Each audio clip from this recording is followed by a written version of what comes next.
Welcome to my channel. I'm Scott, and in this video I'm going to walk you through the process of valuing Analog Devices stock so we can determine if it's a buy or a sell. Analog is a semiconductor company specializing in data conversion, signal processing, and power management technology. The company manufactures analog, mixed signal, and digital signal processing integrated circuits used in electronic equipment. These technologies are used to convert light, sound, temperature, motion, and pressure into electrical signals.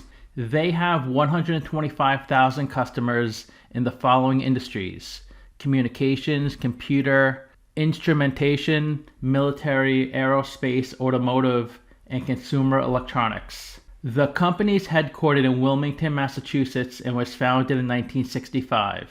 Let's get started with the model. This is a large cap company, 89 billion market cap. They're trading at 177 a share, and they have 502 million shares outstanding. Let's look at their financials. The way you value a company is you estimate the free cash flows into the future, and then you discount those numbers back to today's value. That's what we're doing in this video. And free cash flow is cash flow from operations minus capital expenditures. Their free cash flow looks great. It grows each year from 1.8 billion to 2.4 billion to 3.8 billion to 4 billion, their most ever. Net income is the profit or loss on the income statement. It's revenue minus expenses. That also grows each year. It triples from 1.2 billion way up to 3.6 billion. Revenue is a sales for the company, and that also grows every year from 5.6 billion to 7.3 billion to way over 12 billion, closing in at 13 billion in the trailing 12 months. They recently released their second quarter earnings. So for the 3 months ending 4/29/2023, revenue of 3.3 billion, up from 3 billion. For the 6 months ending 4/29/2023, revenue of 6.5 billion, up from 5.7 billion. Let me give you a breakdown of this revenue number so you know what it is. Of the 3.3 billion of revenue, 1.7 billion in industrial, 800 million in auto, 450 million in communications, 280 million in consumer. Industrial is 53% of their revenue, which is up 16% year over year. Automotive is 24%. That's up, ironically, 24% year over year. Communications is 14% of their revenue, down 4% year over year. And consumer is 9% of their revenue, down a lot, 22% year over year. But their total revenue is up 10% year over year. When I say year over year, I'm comparing the 3 months ending 4/29/2023 to the 3 months ending 4/30/2022. So industrial is up 16% when you compare 1.5 billion to 1.74 billion. In the trailing 6 months, these are their numbers. And communications is up in the trailing 6 months. It's up 6%. Consumer is down 14%. Most semiconductor companies sell directly to customers and through distributors. 61% of their business is through distributors. 38% is direct to customers. Of the 3.3 billion of revenue, 2 billion is through distributors, 1.2 billion direct to customer. In the trailing 6 months, distributors is 4 billion, direct to customer is 2.4 billion. It's a similar revenue breakout. 62% is through distributors, 37% direct to customers. Let's go back to their income statement. Their cost of sales is 1.1 billion. These are all the expenses directly tied to generating the revenue. So their gross margin is 2.1 billion. It looks like about 65%. Research and development, 415 million. This is the process a company goes through to obtain new knowledge. And they use that new knowledge to improve existing products or come up with new ones. A big chunk of that 415 million is payroll. Selling, marketing, and general admin, 324 million. All the expenses to create a marketing campaign are in this, which includes payroll for the employee, cost of materials, maybe cost of ad space if they're doing a TV commercial, amortization of intangibles, 250 million. So if they have a patent or trademark or other intangibles, not goodwill though, that gets amortized. Goodwill does not get amortized. It gets tested annually for impairment. Special charges, 23 million. So total expenses, 1 billion. Operating income, a hefty 1.1 billion. Really good margins, which is a good amount higher than last year of 900 million. In the trailing 6 months, operating income of 2.3 billion. They spent 63 million of interest on their debt. Last year was 50 million. They received 13 million of interest on their investments. They had a loss of 10 million in other, 110 million of income taxes, net income of a little under 1 billion. Last year was a little under 800 million. And they have 505 million shares outstanding. Last year they had 522 million, so they're buying back lots of stock. Their EPS is $1.94, about 30% higher than last year of $1.50. Let's look at their operating cash flows. And the purpose of operating cash flow is to convert net income into cash, because net income is your accounting profit or loss. It's not actual cash. And the way you do that, you start with your net income of 1.9 billion. We add back or subtract the non-cash items on the income statement. We add back depreciation of 166 million. We add back amortization of intangibles of 1 billion, because these are all expenses on the income statement that brought down our net income. But since they're non-cash items, we have to add them back. We add back stock-based compensation. We minus out deferred income taxes. Deferred income taxes are taxes a company will eventually pay but are not due yet. They're deferred into the future. That's what deferred means. It means something you owe but it's not due yet. Like when you use your credit card. You owe that money but it's not due till maybe the end of the month or the next month. Then you have changes in working capital. They had a cash outflow of $500 million. Even though they reported an accounting profit of $2 billion, they actually generated $2.5 billion of cash flow. Their statement of cash flows is for the trailing 6 months, not the trailing 3 months. Last year they had an accounting profit of $1 billion. They generated $2 billion of cash flow. Since they recently released their second quarter earnings, let's go through their press release page by page. Revenue of $3.26 billion increased 10% year over year, led by another quarter of record results in industrial and automotive. Operating cash flow of $4.9 billion and free cash flow of $4 billion on a trailing 12-month basis. Returned $1.5 billion to shareholders through $1.1 billion of repurchases and $0.4 billion of dividends. That's for the second quarter. The CEO said we had revenue growth for the 13th consecutive quarter and record EPS. Looking at the second half, we expect moderate revenue given the economic uncertainty and normalizing supply chains. I am confident in our ability to navigate short-term business cycles due to the strength and diversity of our franchise, our hybrid manufacturing model, and alignment to secular growth trends. Longer term, the center of gravity for data processing is shifting from the cloud to the edge, thanks to emerging applications that include Industry 4.0, smart energy systems, EVs, advanced connectivity, and immersive consumer. ADI's alignment with these applications, where semiconductor content per dollar of CapEx is increasing, presents tremendous growth opportunities. I'm excited for the future as we continue to deliver breakthrough solutions at the intelligent edge for our customers. The next page of the press release are some financials, some stats. Revenue of $3.3 billion in the quarter, up from $3 billion, up 10%. Gross margin $2.1 billion compared to $1.9 billion, also up 10%. Gross margin percentage 66%, up from 65%. That's up 30 basis points. If you don't understand how basis points work, 100 basis points is 1%, which means 10 basis points is 0.1%. Since they improved 0.3%, 65.7% minus 65.4%, that's 0.3%. That's 30 basis points. Operating income $1.1 billion compared to $900 million, up 23%.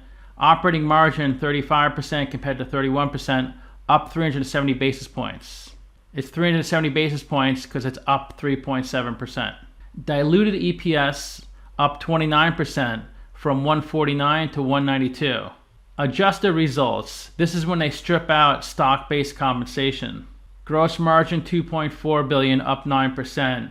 Adjusted gross margin percentage 73.7%, down 50 basis points. Adjusted operating income $1.7 billion, up 12%. Adjusted operating margin 51.2%, up 90 basis points. Adjusted EPS $2.83, up 18%. So they're not up as much in adjusted results. That just means there's more stock-based compensation in 2022 than 2023.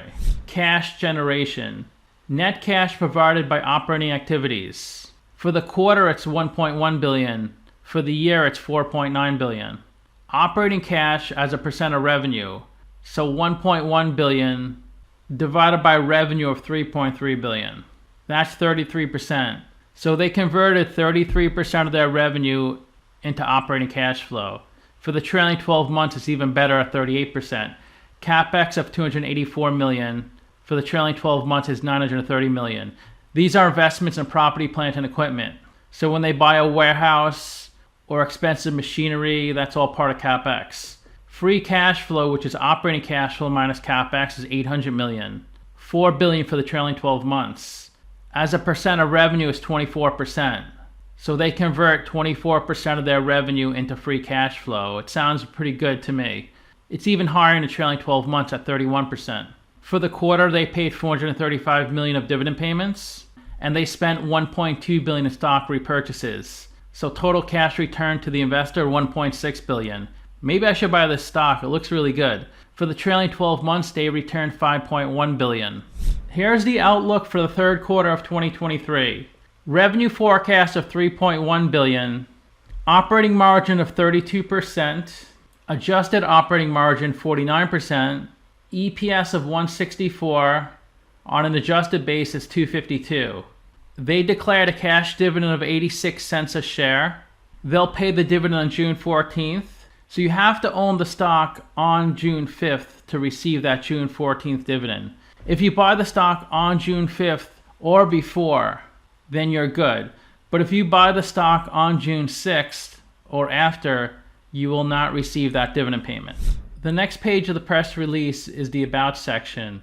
Analog is a global semiconductor leader that bridges the physical and digital worlds to enable breakthroughs at the intelligent edge.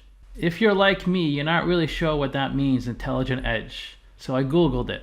Intelligent edge refers to the analysis of data and development of solutions at the site where the data is generated. By doing this, intelligent edge reduces latency, costs, and security risks, thus making the associated business more efficient. ADI combines analog, digital, and software technologies into solutions that help drive advancements in digitized factories, mobility, and digital healthcare, and connect humans and the world. With revenue of more than $12 billion in 2022 and approximately 25,000 employees, alongside 125,000 customers, ADI ensures today's innovators stay ahead of what's possible. The next slide, they show a breakdown of their free cash flow. So for the trailing 12 months, revenue of $12.9 billion, operating cash flow of $4.9 billion. So they converted 38% of their revenue into operating cash flow. They spent $930 million in CapEx. So their free cash flow is operating cash flow minus CapEx, $4 billion. They converted 31% of their revenue into free cash flow. For the trailing 3 months, free cash flow of $800 million, which is lower than the prior 3 quarters. The quarter before that, the quarter that ended January 2023, they had free cash flow of $1.2 billion. They converted 38% of their revenue into free cash flow. That's the highest ever. Before that, $844 million of free cash flow. Before that, $1.1 billion. So it does appear they're less efficient this quarter because their revenue is almost identical for the past 4 quarters. It was a good amount lower in this quarter, $153 million lower than the current quarter we're looking at, but they had a lot higher free cash flow. They did spend less in CapEx, $120 million, but their free cash flow is $300 million higher in this quarter compared to this quarter. Here's their forecast for next quarter, and that quarter ends July 29th, 2023. They project revenue of $3.1 billion, operating margin of 32%, non-operating expense $55 million, tax rate 11 to 13%, and EPS 164. Let's just say, for example, their most recent earnings release, the one that they just released for April 2023. Let's say they crushed it. Their revenue and earnings were much higher than expected. They had a record year. But their stock goes down a lot. And lots of people say, how could the stock go down when they crushed earnings? Because the stock price moves on earnings results and forecasts. If their forecast was really low, say it was $1 billion, they expected a huge drop in the third quarter.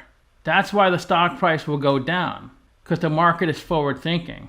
Let's just say the earnings they reported for April 2023 were terrible. They totally missed targets.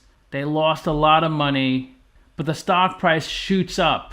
And then people are asking, why did the stock price go up when they whiffed on earnings? Because if they forecasted a blockbuster year, say they forecasted revenue of $5 billion in the third quarter. Let's look at the capital structure. $36 billion of equity, $7 billion of debt. They're 84% equity, 16% debt. Their net debt is $5.6 billion, so that means they have $1.2 billion of cash on their balance sheet. I gave them a WACC of 9.7%, and that's the discount rate we're going to apply to the future cash flows. We estimated 4 years of future free cash flows. We also estimated a terminal value, which is all cash flows past year for that $74 billion. We discounted those numbers back to today's and the weighted average cost of capital. We get a value of the company of $66 billion. We divide that by 500 million shares. And we get a calculated stock price of 132. They're trading at 177, so they're trading at a 34% premium. It's a sell according to the model. Simply Wall Street is at 163. They say the stock is 9% overvalued. 20 analysts priced this stock, and the average price target is 206. The low is 175. The high is 238. Another 26 analysts priced this stock, and the average price target is 206. They say the stock is 16% undervalued. This is where the stock has been trading since 1995. So you can see they did a bunch of stock splits before 2001. The stock was doing really well, so they did stock splits to make it more affordable. So that means all these numbers are stock split adjusted. So in 95, it looks like it was trading at about $10. Then it ran up over $100 right before the dot-com crash. Over the next 2 years, the stock declined about 80%, falling to $20. So if you bought the stock in 2000, you'd have to wait about 19 years until it came back to $100. Then you might have sold because you were just happy to get your money back. Let's say you didn't sell, and then the stock runs up to 120, you're finally at a profit. Then COVID hits, the stock's down to $85, and now you're down again on your investment. So you're shaking your head saying, oh, I should have sold a few months ago. But if you were patient and waited, the stock ran up to about 190, and it's trading now fairly close to its all-time high. Only about 10% lower than its all-time high a few months ago. They have been paying a dividend for the past 20 years since 2003, and it looks like they've been consistent with that. They pay a quarterly dividend that they raise each year. It was 48 cents in 2018, up to 86 cents currently. They just raised it 10 cents from 76 cents. It's a decent yield of a little under 2%, which is affordable. 40% of their free cash flow, 50% of their net income. There are 62 companies in the same industry as Analog, and if they have a number in red, they're worse than the median. If they have a number in blue, they're better than the median. They spend $930 million in CapEx, which is less than the average, a lot higher than the median. Really good debt to equity ratio of 0.2, so for every dollar of equity, they have 20 cents of debt. They pay a good dividend, 1.9%, a little higher than the median, a lot higher than the average. They generate lots of free cash flow, a lot more than Intel and Micron, who are negative. Nvidia doesn't generate that much more free cash flow than them. Taiwan is the most at close to 20 billion.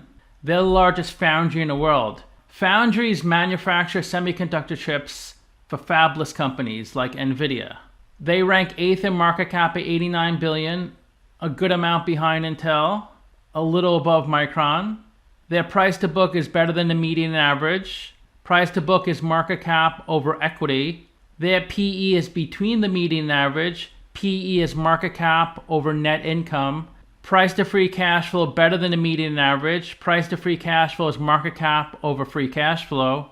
Their price to sales is worse than the median average. Price to sales is market cap over revenue.